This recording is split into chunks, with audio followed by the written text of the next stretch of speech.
Hello दोस्तों, तो जैसा कि पिछले एपिसोड में हमने देखा कि जब याना लाइंस लाइन रोड साइड के हाथों हारा जाने वाला था तो ज़्यामियन एक हीरो की एंट्री लेते हुए याना लाइंस को बचा लेता है। साथ ही साथ हम देखते हैं कि ज़्यामियन ने मिस मोयू को जान से मार डाला था। इसके अलावा ज़्यामियन की फाइट फोर्थ चियांसुन के साथ भी हुई जो कि बहुत ही ज्यादा पावरफुल है, लेकिन दूसरी तरफ ज़्यामियन हार नहीं मानता और वो रेजिस्ट करते हुए यहाँ पर अपनी चारों फ्लेम्स को कंबाइन करते हुए destructive angry Buddha lotus create करते हुए फोर्ट चियांसुन पर हमला कर देता है। जिस अटैक के कारण फोर्ट चियांसुन बुरी तरीके से इंजर्ड होकर वहां से दुम दबाकर भागने के लिए मजबूर हो गई थी, जो कि ज़्यामियन से इस बेइज्जती का बदला बाद में लेने की बात कर रही थी। दूसरी तरफ ज़्यामियन को भी समझ आ गया था कि अगर उसे अपने प्यारों को प्रोटेक्ट करना है तो उसे हॉल ऑफ सोल को हमेशा हमेशा के लिए खत्म करना होगा। अब आगे तो नेक्स्ट एपिसोड के शुरू में हम लोगों को यहाँ जंग के बाद का सीन दिखाया जाता है जहाँ दोबारा से मुरम्मत का काम शुरू हो चुका था। चारों तरफ शांति और अमन दोबारा से फैल चुकी थी। इवन की हम देखते हैं कि ज़्याओ भी बच्चों के लिए झूला लगाने का काम कर रही थी। ज़्यामियन भी अपने भाइयों के साथ दूर से ये सब होता हुआ देख रहा था और वो अपने भाइयों से कहता है कि ये बच्ची काफी जरा तेज है, इतनी जोशीली बच्ची अभी तक मैंने कहीं नहीं देखी। ज़्यामियन अभी ये सब कह ही रहा था, तभी अचानक हम देखते हैं कि झूला हिलने की वजह से ज़्याओ नीचे की तरफ गिरने लगी थी। इससे पहले कि ज़्यामियन आगे की तरफ बढ़कर कुछ भी कर पाता, ज़्याओ तो पहले ही हवा पर चलने लगती है, जो देखकर तो ज़्यामियन को थोड़ा सा चैन आया। दूसरी तरफ ज़्याओ को ये झूला लगाता हुआ देखकर वहाँ पर मौजूद बच्चे भी काफी जरा खुश हो गए थे और वो ज़्याओ की तारीफ करने लगे कि वाह, तुमने ये झूला इतनी जल्दी ठीक करके तो कमाल ही कर दिया। दूसरी तरफ ज़्यामियन भी ज़्याओ की तरफ देखते हुए कह रहा था कि ये बच्ची ऑलरेडी डोसोंग लेवल में है, जिस पर ज़्यामियन का भाई जवाब देते हुए कहता है कि ये तो कुछ नहीं, ज़्याओ को पोटेंशियल तो इससे भी ज्यादा हाई है, जिसके बारे में तो हम लोग खुद भी अंदाजा नहीं लगा पा रहे। यहाँ पर ज़्यामियन का भाई जब ये सब कह रहा था तो हमें ज़्याओ का एक सीन भी देखने को मिला जहाँ पर हम देखते हैं कि क्यूट सी ज़्याओ अपनी मॉम के क्वीन वाला ताज और साथ ही साथ उनकी हील्स पहन रही थी। इवन के 7 कलर स्वेलिंग पाइथन भी उसके पेट की तरह उसके साथ मौजूद था, जो कि इस बात को दर्शाता है कि आने वाले फ्यूचर में वो अपनी मॉम की जगह ले सकी है। लेकिन हाँ, ज़्याओ में अपनी मॉम वाला एटीट्यूड नहीं होगा, बल्कि वो काफी ज्यादा स्वीट और काम पर्सनैलिटी होगी। ये सारी बातें जानकर तो ज़्यामियन भी मुस्कुरा रहा था। दूसरी तरफ हम देखते हैं कि ज़्याओ बच्चों के साथ खेल रही थी, तभी अचानक वहाँ पर क्वीन मेडुसा भी धीरे धीरे चलते हुए आ जाती है, जो कि ज़्याओ को इस तरह से बच्चों के साथ खेलता हुआ देखकर काफी अच्छा फील कर रही थी। साथ ही साथ वो ज़्यामियन की तरफ देखते हुए कहती है कि ज़्यामियन, तुम्हारा बहुत बहुत शुक्रिया जो तुमने याना लाइंस को इस मुश्किल से बचा लिया। साथ ही साथ तुमने मेरी जिंदगी के सबसे ज्यादा कीमती चीज की हिफाजत करी। ये सब कहते हुए क्वीन मेडुसा वो सारे लम्हे याद करती है जिन लम्हों के दौरान ज़्याओ की जान खतरे में आ चुकी थी और वो दोबारा से ज़्याओ को कभी भी खतरे में नहीं देखना चाहती। इसलिए वो खुद से वादा करते हुए कहती है कि अगर मुझे ज़्याओ को प्रोटेक्ट करना है तो मुझे और ज्यादा ताकतवर होना होगा, और ये कहती है क्वीन मेडुसा वहां से चली गई। दूसरी तरफ ज़्यामियन भी धीरे धीरे अपने भाइयों के साथ चलता हुआ कह रहा था कि ये बच्ची ऑलरेडी डोसोंग लेवल पर है, लेकिन इसे अपनी स्ट्रेंथ का इस्तेमाल करने नहीं आता। इसलिए मैं सोच रहा हूँ कि क्यों ना मैं इसके लिए कुछ पिल्स रिफाइन करूँ जो कि इसकी ताकत को बढ़ाने में मदद करेंगे। ये सब कहते हुए अचानक से ज़्यामियन को याद आया और वो अपने भाइयों से कहता है कि मुझे आप लोगों को एक जरूरी बात बतानी है कि जब मैं एंशिएंट इमोर्टल ग्रेवयार्ड गया था तो वहाँ पर मैं अपने ज़्याओ क्लैन के एक एंसेस्टर से मिला जिनका नाम ज़्याओ जुआन था। उन्होंने आखिरी थोड़ा बहुत बचा कुचा डोडी ब्लड लाइन मुझे पास कर दिया, जिसकी वजह से मुझे ज़्याओ क्लैन का ब्लड लाइन मिल चुका है। यहाँ ज़्यामियन के माथे पर ज़्याओ क्लैन का मार्क देखकर तो उसके दोनों ही भाई काफी जरा खुश हो गए थे, लेकिन ज़्याओडिंग थोड़ा सा परेशान होकर कहता है कि मैं समझ गया कि हॉल ऑफ सोल भी हमारे ज़्याओ फैमिली के पीछे इसी ब्लड लाइन को हासिल करने के लिए पड़ा हुआ है। यकीनन उन्हें हमारे ज़्याओ क्लैन से कुछ न कुछ खास चाहिए होगा, जिसकी वजह से वो हमें बंदी बनाना चाहते हैं। ये सुनकर ज़्यामियन भी उदास होते हुए कहता है कि हाँ, उन्होंने हमारे फादर को भी किडनैप करके बंदी बना लिया है। जो सुनकर तो ज़्याओलिंग भी परेशान होते हुए कहता है कि क्या कहा तुमने, हॉल ऑफ सोल ने हमारे फादर को कैप्चर किया है। इस पर ज़्यामियन कॉन्फिडेंस के साथ जवाब देते हुए कहता है कि फिक्र मत करो, मैं वादा करता हूँ कि चाहे जो मर्जी हो जाए मैं हॉल ऑफ सोल से अपने फादर को छुड़ाकर वापस जरूर लाऊंगा। ये सुनकर तो ज़्यामियन के दोनों भाई भी थोड़े से शांत हो जाते हैं। तभी अचानक हम देखते हैं कि ज़्यामियन ने फौरन अपने पास से heavenly fire 3 mysterious change transformation technique बाहर निकाल लिया, जिसे वो ज़्याओली के हवाले करते हुए कहता है कि सेकंड ब्रदर, इस टेक्निक को सीख लो। ये heavenly 3 mysterious change transformation technique है जिसे हमारे ज़्याओ फैमिली के एंसेस्टर ने खुद बनाया था, और हो सके तो हमारे ज़्याओ फैमिली के डिसाइपल्स को भी ये टेक्निक सिखा दो। ये फाइट में हमारे काफी सारा काम आएगी। इस टेक्निक का इस्तेमाल करते हुए हम धीरे धीरे अपने ज़्याओ क्लैन के मार्क को एक्टिवेट कर सकते हैं।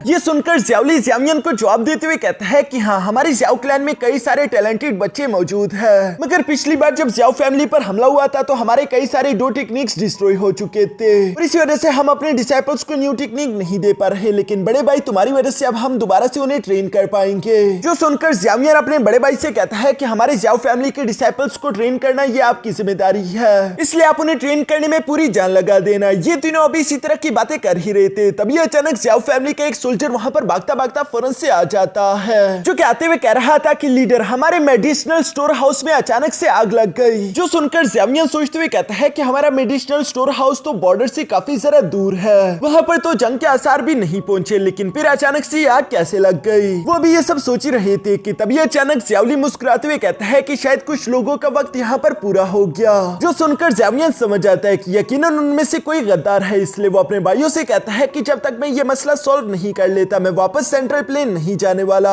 इसके बाद नेक्स्ट सीन में हम लोगों को यान अलायंस का फिलहाल दिखाया जाता है, जहां पर हम देखते हैं मास्टर गुहे को। ये वही बंदा है जिससे पिछली बार जबरदस्ती यूनियन की शादी करवाई जा रही थी, लेकिन ये बंदा बिल्कुल भी दिल का बुरा इंसान नहीं है, इसलिए ये सामने मौजूद फिलहाल के मास्टर लियू चेंग से कह रहा था कि मास्टर लियू चेंग, अब तो जानते हैं कि यान अलायंस अभी एक बड़ी सी जंग से गुजरा है और हमारा फिलहाल भी यान अलायंस का हिस्सा है, इसलिए हम लोगों को अपनी जिम्मेदारी निभानी चाहिए। इस जंग में कई सारे लोग इंजर्ड हुए, उन्हें हील करने के लिए हमें कई सारे पिल्स को रिफाइन करना होगा। लेकिन दूसरी तरफ मास्टर लियू चेंग तो एक नंबर का कमीना था। वो मजे से चाय पीते हुए कहता है कि यान अलायंस का लीडर खुद को कुछ जरा ही बड़ा समझता है, अभी सिर्फ वो हाल ही में तो वापस आया और इतनी जल्दी आने के बाद वो हमारे फिलहाल के मसलों में टांगी अड़ाने शुरू हो गया। मास्टर गुहे, जाकर यान अलायंस के लीडर को ये बात बता दो कि हमारे मेडिसिनल स्टोर हाउस में आग लग चुकी थी, जिस आग में हम लोगों ने अपने कई सारे मेडिसिनल मटेरियल्स खो दिए, इसी वजह से हम लोग यान अलायंस के जख्मियों की मदद नहीं कर सकते। जो सुनकर तो मास्टर फार्मा भी यहाँ पर मास्टर लियू चेंग को समझाने की कोशिश करते हैं कि अगर आपको कोई जरूरत हो तो मैं और मेरे साथी भी आपकी मदद करने के लिए तैयार है, लेकिन ऐसा मत करें, हमें कुछ पिल्स रिफाइन करने होंगे ताकि हम उन जख्मियों की मदद कर सके। लेकिन ये सुनकर मास्टर लियू चेंग का चमचा गुस्सा होते हुए कहता है कि मास्टर फार्मा, क्या आपको सुनाई नहीं दिया कि मास्टर लियू चेंग ने क्या कहा? कहीं आप मास्टर लियू चेंग पर शक तो नहीं कर रहे?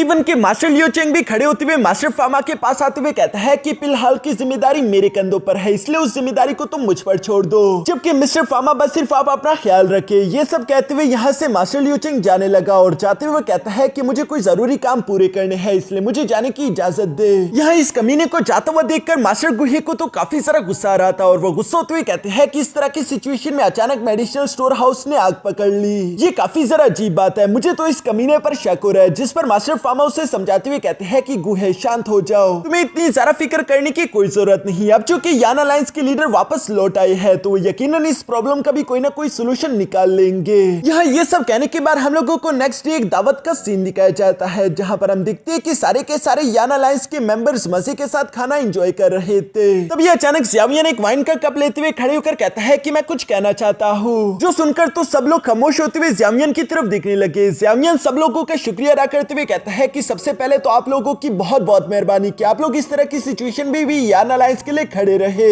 इसके अलावा मैं उन सोल्जर्स को श्रद्धांजलि देना चाहता हूँ जिन्होंने यान अलायंस के लिए खुद को सेक्रीफाइस कर दिया। ये कहते हुए ज़ियांगयान ने उन सोल्जर्स की रिस्पेक्ट के लिए एक वाइन का कप नीचे की तरफ गिरा दिया, जो कि इनका कस्टम है। सब लोग कुछ देर के लिए खामोश होकर उन शहीदों के लिए अपने मन में प्रे करने लगे। जिसके बाद ज़ियांगयान सेकंड वाइन का कप उठाते हुए कहता है कि अगर आज के दिन यान अलायंस इस मुश्किल से निकल पाया तो ये आप सबकी मेहरबानी है, इसलिए ये सेकंड वाइन का कप मैं आप लोगों के नाम पर टोस्ट करता हूँ। हमारे यान अलायंस को प्रोटेक्ट करने के लिए, लड़ने के लिए शुक्रिया। जो कहते हुए ज़ियांगयान ने फौरन से वो सेकंड वाइन का कप पी लिया। यहाँ पर ज़ियांगयान को देखते हुए बाकी के सब लोग भी एक एक वाइन का कप पी लेते हैं। जिसके बाद ज़ियांगयान तीसरा वाइन का कप यहाँ यान अलायंस के नाम पर टोस्ट करता है और इस तीसरे कप को भी सब लोगों ने मिलकर पी लिया। इसके बाद जब सब लोग अपनी अपनी जगह पर बैठ गए तो ज़ियांगयान यहाँ काइलिन की तरफ मुड़ते हुए कहता है कि ये आखिरी कप काइलिन मैं तुम्हारे नाम पर पीना चाहता हूँ। तुम्हारा बहुत बहुत शुक्रिया यान अलायंस को प्रोटेक्ट करने और लीड करने के लिए। इतने सालों तुमने यान अलायंस के लिए काफी मेहनत की। जो सुनकर क्वीन मेडुसा को भी अच्छा लगा और ये दोनों ही लास्ट कप वाइन का पी लेते हैं। ज़ियांगयान और क्वीन मेडुसा दोनों ही एक दूसरे की आंखों में देखते हुए मुस्कुरा रहे थे। तभी अचानक ज़ियांगयान की नजर दोबारा से ज़्याओ ज़्याओ पर पड़ गई, जिसे क्वीन मेडुसा आवाज देते हुए फौरन अपने पास बुला लेती है। जहाँ ज़्याओ ज़्याओ के साथ खेलने के लिए ज़ियांगयान ने अपनी हेवनली फ्लेम को एक्टिवेट कर लिया था और वो ज़्याओ ज़्याओ से कहता है कि देखो ये है ना खूबसूरत। ज़्याओ ज़्याओ भी ज़ियांगयान के हाथ में इस प्यारी सी हेवनली फ्लेम को देखकर काफी ज्यादा इंप्रेस हो चुकी थी और वो बच्चों की तरह उसके पीछे छलांग मारते हुए उसे ज़ियांगयान से खींचने की कोशिश करती है। सब लोग ये देखकर मुस्कुरा रहे थे, तभी अचानक वहाँ पर एक एनर्जी वेव तेजी के साथ अंदर की तरफ आ जाती है, जो कि कई सारे कैंडल्स को बुझा चुकी। जबकि सब लोग भी दरवाजे की तरफ देखने लगे कि आखिर ये काम किसने किया। हमें देखने को मिलता है कि ये काम किसी और ने नहीं बल्कि मास्टर लियू चेंग ने किया था, जो कि काफी ज्यादा एरोगेंटली यहाँ अंदर की तरफ आते हुए कह रहे थे कि शायद मैंने पार्टी में आने में थोड़ी देर कर दी। जो सब देखकर तो वहाँ पर मौजूद एक वॉरियर गुस्से के साथ खड़े होते हुए कहता है कि आखिर ये क्या बदतमीजी है, एक तो तुम दावत में इतनी देर से आए और उसके अलावा तुम इतने ज्यादा एरोगेंट बन रहे हो। लेकिन ज़ावियन मास्टर लियू चेंग पर गुस्सा नहीं करता, बल्कि वो धीमे से कहता है चूंकि अब तुम लोग यहाँ पर आ ही चुके हो तो अपनी अपनी सीट पर जाकर बैठ जाओ। साथ ही साथ ज़ावियन ने उस वॉरियर को भी इशारा कर दिया था कि शांत हो जाओ, कोई बड़ी बात नहीं।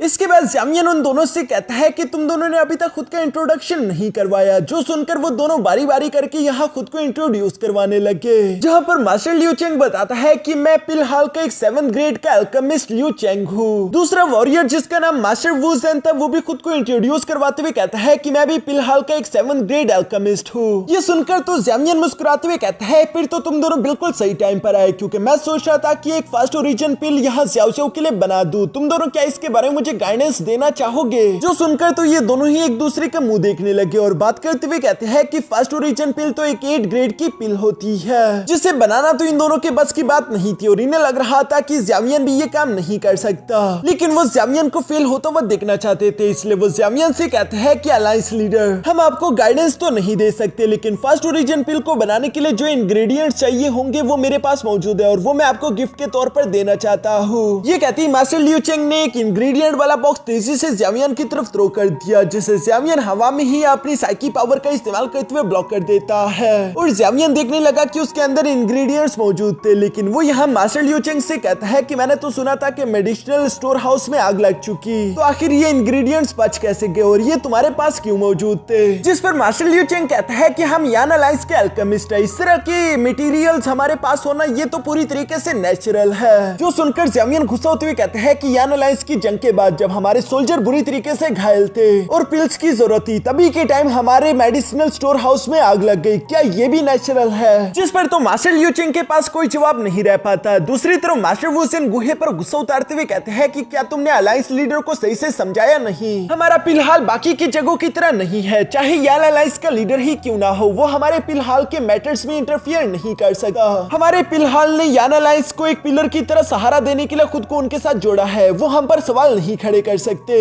इवन के मास्टर लियू चेंग भी ज़ावियन के सामने आते हुए कहता है कि यान अलायंस लीडर, मैं समझता हूँ कि आपने हमारे यान अलायंस को काफी बड़े खतरे से बचाया है और मैं इसके लिए आपका शुक्रगुजार भी हूँ, लेकिन कोई भी आउटसाइडर हमारे फिलहाल के मसलों में इंटरफियर नहीं कर सकता, यही हमारा रूल है। जिस पर गुहे जवाब देते हुए कहता है कि यान अलायंस लीडर कोई भी आउटसाइडर नहीं है, बल्कि वो भी एक अल्केमिस्ट है और हमसे ज्यादा बेहतर अल्केमिस्ट है। लेकिन लुओ चेंग को इस बात पर यकीन नहीं था, बल्कि उसे लग रहा था कि ये सारी अफवाह है। वो मुस्कुराते हुए कहता है कि हाँ, मैंने भी सुना है कि यान अलायंस लीडर एक 8 ग्रेड के अल्केमिस्ट है, लेकिन वो अक्सर ही यान अलायंस से बाहर रहा करते हैं, वो हमारे फिलहाल के बारे में भी ज्यादा कुछ नहीं जानते और वैसे भी एक 8 ग्रेड का अल्केमिस्ट बनना इतना आसान काम नहीं। मेरे इतने तजुर्बे के बावजूद भी मैं 8 ग्रेड के पिल्स नहीं रिफाइन कर सकता। मास्टर लियू चेंग की ये सारी बातें सुनकर ज़ावियन मुस्कुराते हुए कहता है तो फिर क्यों ना एक टेस्ट हो जाए, मैं वैसे भी ज़्याओ ज़्याओ के लिए फास्ट ओरिजिन पिल बनाना चाहता हूँ। अगर मैंने तुम सब लोगों के सामने ये पिल ना बनाई और मैं फेल हो गया तो उसके बाद मैं कभी भी फिलहाल के मसलों में इंटरफियर नहीं करूंगा। जो सुनकर तो मास्टर लियू चेंग खुश हो जाता है और वो जवाब देते हुए कहता है कि यान अलायंस लीडर, मैं चाहूंगा कि आप जीत जाओ, उसके लिए आपको बेस्ट ऑफ लक। और ये कहती वो दोनों यहाँ से जाने लगे,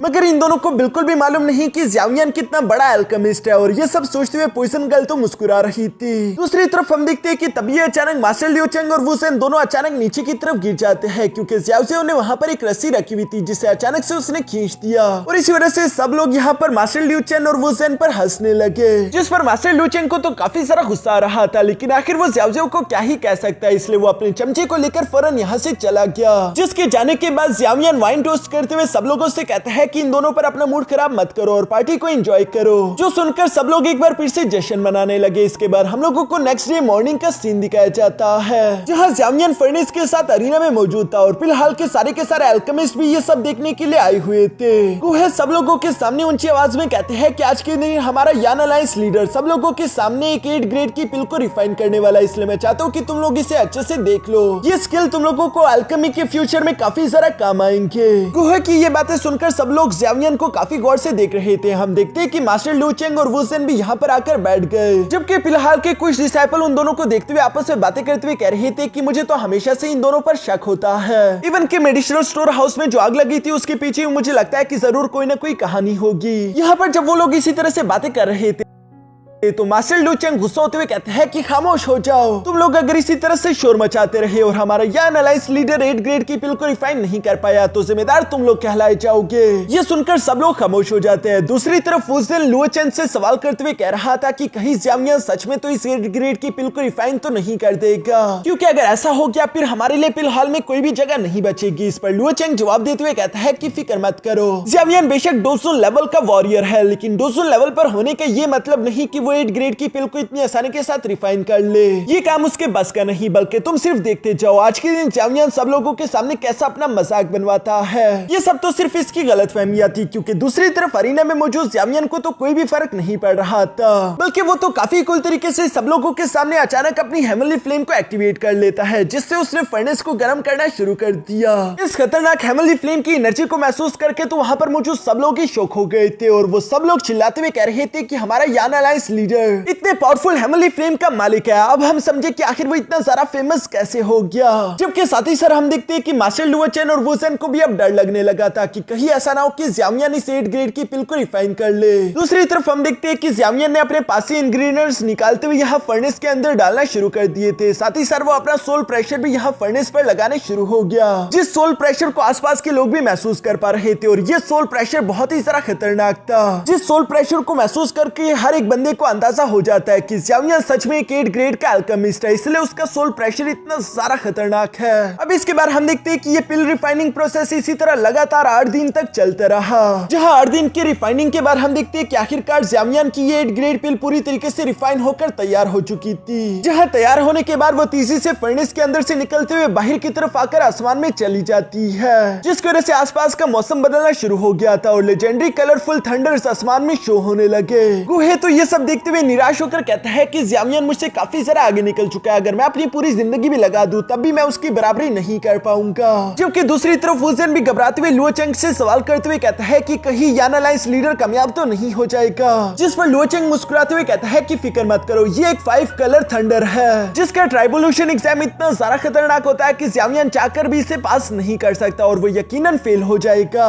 जो बात सही भी दिखाई दे रही थी, क्योंकि ज़्यावियन ने अब तक कभी भी 5 कलर थंडर का मुकाबला नहीं किया था। ज़्यावियन की 8 ग्रेड पिल भी उससे दूर जाने लगी थी, लेकिन ज़्यावियन उसे पकड़ते हुए कहता है कि आखिर तुम्हें यहाँ से भागने की इतनी भी जल्दी क्या है। ज़्यावियन के दोस्त भी ये सब देखते हुए थोड़ा थोड़ा परेशान होने लगे थे, जबकि मास्टर लू चेंग यहाँ पर वुजेन से कहता है कि इस थंडर की पावर काफी ज्यादा टेरिफाइंग होगी, जैसे ज़्यावियन और उसकी 8 ग्रेड पिल दोनों ही डिस्ट्रॉय हो जाएगी। इवन कि मुझे लगता है कि यान अलायंस भी इसके थंडर की वजह से खत्म हो सकता है, इसलिए हम दोनों को खुद को बचाने के लिए यहाँ से निकलना होगा। जो सुनकर तो ये दोनों धीरे से उठकर वहाँ से भागने लगे। तभी अचानक हमें हवा में एक बहुत बड़ा थंडर ड्रैगन देखने को मिला, जो कि एक 5 कलर थंडर ट्राइबोल्यूशन ड्रैगन था। वो ज़्यावियन पर गिरकर उसके पिल के साथ साथ उसे भी जान से मार सकता है। इसी बात को लेकर ज़्यावियन के दोस्त भी थोड़े बहुत परेशान होने लगे, लेकिन ज़्यावियन तो ये सब देखकर मुस्कुरा रहा था। तभी अचानक हम देखते हैं कि वो थंडर ड्रैगन बहुत ही तेजी के साथ ज़्यावियन की तरफ बढ़ने लगा, मगर इससे पहले कि वो थंडर ड्रैगन यहाँ ज़्यावियन के पास भी पहुंच पाता, तभी अचानक ज़्यावियन ने मुस्कुराते हुए फौरन से अपनी डिमोनिक सोल पपेट को बाहर की तरफ निकाल दिया, जो कि इस ट्राइबोल्यूशन थंडर ड्रैगन से टकराने लगा। इन दोनों के टकराव की वजह से वहां चारों तरफ काफी ज्यादा टेरिफाइंग एनर्जी फैल जाती है, मगर हम देखते हैं कि ज़्यावियन का डिमोनिक सोल पपेट ज्यादा पावरफुल था और वो यहाँ पर इस ट्राइबोल्यूशन थंडर ड्रैगन को धकेलते हुए हवा में ले गया, जहाँ हवा में जाने के बाद एक बहुत बड़ा थंडर ब्लास्ट हो जाता है और हम देखते हैं कि ज़्यावियन की डिमोनिक सोल पपेट ने वो सारी की सारी थंडर एनर्जी एब्सॉर्ब करना शुरू कर दी थी। मास्टर वुजेन और लू चेंग को तो ये देखकर अपनी आंखों पर यकीन ही नहीं आ रहा था कि ज़्यावियन ने थंडर ट्राइबोल्यूशन एग्जाम पास कर लिया। दूसरी तरफ हम देखते हैं कि ज़्यावियन अपने डिमोनिक सोल पपेट को वापस से स्टोरेज रिंग में रख लेता है। साथ ही साथ जियांग काफी कुल तरीके से उस 8 ग्रेड की पिल को भी पकड़कर सब लोगों के सामने ले आता है, जो देखकर सब लोगों ने एक साथ ही यान अलायंस लीडर की जय जयकार करना शुरू कर दी थी। चूंकि जियांग ने यहाँ पर सब लोगों का मुंह बंद कर दिया था, इसलिए जियांग उस 8 ग्रेड की पिल को अपने पास रखते हुए ऊंची आवाज में कहता है कि हमारा पिल हॉल भी हमारे यान अलायंस का हिस्सा है, बिल्कुल बाकी के क्लैंस की तरह, इनमें कोई भी फर्क नहीं। लेकिन हाँ, पिल हॉल के कुछ लोगों को यहाँ पर ताकत ने अंधा कर दिया और इसी वजह से वो लोग यान अलायंस की बेइज्जती करने लगे थे। इस तरह की बेहुदा खुदगर्जी मैं कभी भी माफ नहीं कर सकता, ये कहती जियांग गुस्से से यहाँ मास्टर लुओचेंग और वुजेन की तरफ देखने लगा और जियांग कहता है कि इस जुर्म की सजा तो जरूर दी जाएगी। ये सुनकर लुओचेंग और वुजेन तो वहां से घबराकर भागने लगे थे, लेकिन जियांग तीसी के साथ टेलीपोर्ट करते हुए फौरन से इन दोनों के सामने आकर खड़ा हो गया, जो देखकर तो ये दोनों ही काफी ज्यादा घबरा चुके थे। वुजेन घबराते हुए कहता है कि आखिर तुम ये क्या कर रहे हो, हम दोनों ने यान अलायंस को इतने सालों से सर्व किया है, तुम तो बस बिला वजह हम दोनों को सजा देना चाहते हो ताकि तुम पिल हॉल पर अपना कब्जा कर सको। अगर तुम्हें पिल हॉल पर अथॉरिटी कायम करनी ही है तो उसके लिए हम दोनों का इस्तेमाल करने की क्या जरूरत। इवन कि लुओचेंग भी यहाँ पर बहाने बनाते हुए कहता है कि जहाँ पर हम लोगों की बेइज्जती की जाएगी हम वहाँ पर बिल्कुल नहीं रुकेंगे। ये दोनों कमीने अभी भी ऐसा दिखाने की कोशिश कर रहे थे जैसे कि इन दोनों के साथ ही ज्यादती की जा रही है, इसलिए जियांग गुस्सा होते हुए कहता है कि इसका मतलब कि तुम दोनों अभी भी नहीं मानोगे कि तुम दोनों ने क्या कारनामे किया है। चलो पिल हॉल के सब लोगों को आज के दिन मालूम हो जाना चाहिए कि तुम दोनों क्या कुछ करते आ रहे हो। जो सुनकर तो क्वीन मेडुसा भी आगे की तरफ चली जाती है और साथ ही साथ हम देखते हैं कि यहाँ पर जियांग ने उस बंदे को भी पकड़ लिया था जिसने मेडिसिनल स्टोर हाउस में आग लगाई थी और उसे सब लोगों के सामने पेश कर दिया गया था, जहाँ पर वो घबराते हुए कहता है कि प्लीज मुझे माफ कर दीजिए, मुझे तो मास्टर लुओचेंग ने ऑर्डर दिया था, मैंने तो मास्टर लुओचेंग के ऑर्डर पर ही मेडिसिनल स्टोर हाउस में आग लगाई थी। अब चूंकि मास्टर लुओचेंग और वुजेन का जुर्म सब लोगों के सामने साबित हो चुका था तो क्वीन मेडुसा भी बाकी के पिल हॉल के लोगों को इन दोनों के बाकी के जुर्मों के बारे में बताने लगी कि इन दोनों ने करप्शन किया, साथ ही साथ अपनी ताकत का गलत इस्तेमाल किया। इसके अलावा ये लोग यान अलायंस के रिसोर्सेज का इस्तेमाल करते हुए पिल्स को सीक्रेटली बाहर भी बेच रहे थे ताकि ये दोनों अपने लिए एक्स्ट्रा प्रॉफिट कमा सके। इन्होंने कई सारे डिसिप्लिन और रूल्स भी तोड़े। इसके अलावा इन दोनों ने यान अलायंस से गद्दारी करी, जब जंग के दौरान हमें इनकी जरूरत थी तब के टाइम ये लोग सामने नहीं आए और उल्टा बगावत करते हुए इन लोगों ने मेडिसिनल स्टोर हाउस में आग भी लगवा दी। इन दोनों के नाम पर कई सारे जुर्म दर्ज है। ये सारी बातें सुनकर तो सब लोग लुओचेंग और वुजेन की तरफ देखने लगे और आपस में बातें करने लगे कि ये दोनों तो वाकई में काफी बड़े कमीने निकले। अब चूंकि लुओचेंग और वुजेन दोनों को मालूम हो चुका था कि हम दोनों की खैर नहीं, इसलिए लुओचेंग सब लोगों के सामने ऊंची आवाज में कहता है कि तुम लोगों को हमारी कदर नहीं है, अगर तुम लोग हमें वेलकम नहीं करते और तुम लोगों को हमारी कदर नहीं है तो हम किसी और के पास चले जाएंगे, क्योंकि सारी दुनिया को हम जैसे महान अल्केमिस्ट चाहिए। ये सब बहाने लगाते हुए लुओचेंग और वुजेन तो वहां से भागने लगे थे और उन दोनों को लग रहा था कि शायद इन दोनों की जान बच गई, मगर पीछे की तरफ जियांग जो कि मुस्कुराते हुए आराम से खड़ा था, वो कहता है कि यान अलायंस कोई भी ऐसा ऑर्गेनाइजेशन नहीं जिसे कोई भी जब चाहे ज्वाइन कर ले और जब चाहे छोड़ दे, और वो भी तब जब उसने कुछ क्राइम्स किए हो। तुम दोनों को तुम्हारे जुर्म की सजा तो मिलकर ही रहेगी, तुम लोगों ने यान अलायंस को कुछ जरा ही हल्के में ले लिया। ये कहते हुए जियांग सिर्फ एक ही हाथ के प्रेशर का इस्तेमाल करते हुए यहाँ पर काफी कुल तरीके से उन दोनों को घसीटते हुए वापस से अरीना में पटक देता है, जहाँ पर ये दोनों अब काफी जरा घबराए हुए थे। दूसरी तरफ जियांग कहता है कि तुम दोनों ने हमारे यान अलायंस से गद्दारी करी और उसके बाद भी तुम लोगों को लग रहा है कि तुम दोनों को इतनी आसानी के साथ यान अलायंस से जाने दिया जाएगा। अगर मैंने ऐसा करने दिया फिर तो कोई भी यान अलायंस की कभी इज्जत नहीं करेगा। ये सुनकर वो दोनों जवाब देते हुए कहते हैं, फिर आप ही बताइए कि अब हम क्या करें। आपको ये बात सोचनी चाहिए कि हम 7 ग्रेड के अल्केमिस्ट है जो कि यान अलायंस के काफी सारा काम आ सकते हैं, इसलिए आपको हमें माफ करना ही होगा। लेकिन दूसरी तरफ जियांग जवाब देते हुए कहता है कि तुम दोनों कुछ जरा ही एरोगेंट हो। यान अलायंस के रूल्स के हिसाब से तुम दोनों को मौत की सजा सुनाई जाती है। जियांग की ये सजा सुनाती सब लोगों ने जियांग की जय जयकार करना शुरू कर दी थी कि जियांग ने इंसाफ कर दिया, और कुछ सोल्जर्स इन दोनों को भी यहाँ पर बंदी बनाकर गिरफ्तार करते वहां से घसीट कर लेकर जाना शुरू कर देते हैं, जबकि वो दोनों तो चिल्लाते रहे कि हमें माफ कर दो, हम 7 ग्रेड के अल्केमिस्ट हैं, हम लोग यान अलायंस के काफी जरा काम आएंगे, प्लीज एक बार हमें बख्श दो। इस बार हम पहले से भी ज्यादा यान अलायंस के लिए पिल्स को रिफाइन करेंगे, लेकिन जिसने भी यान अलायंस के साथ गद्दारी करने की हिम्मत की जियांग उससे कभी भी माफ नहीं करेगा। तभी अचानक हम देखते हैं कि जियांग के पास फॉलिंग स्टार पवेलियन का भी एक एल्डर आ जाता है, जो कि जियांग से कहने लगा कि मास्टर हम लोगों ने वार्म हॉल को रिपेयर कर दिया है, जो कि वापस से हमें लेकर जाने के लिए पूरी तरीके से तैयार है। ये सुनकर जियांग भी हमें सर हिलाने लगा और यहाँ इसी सीन के साथ हमारा ये एपिसोड यहीं पर खत्म हो जाता है।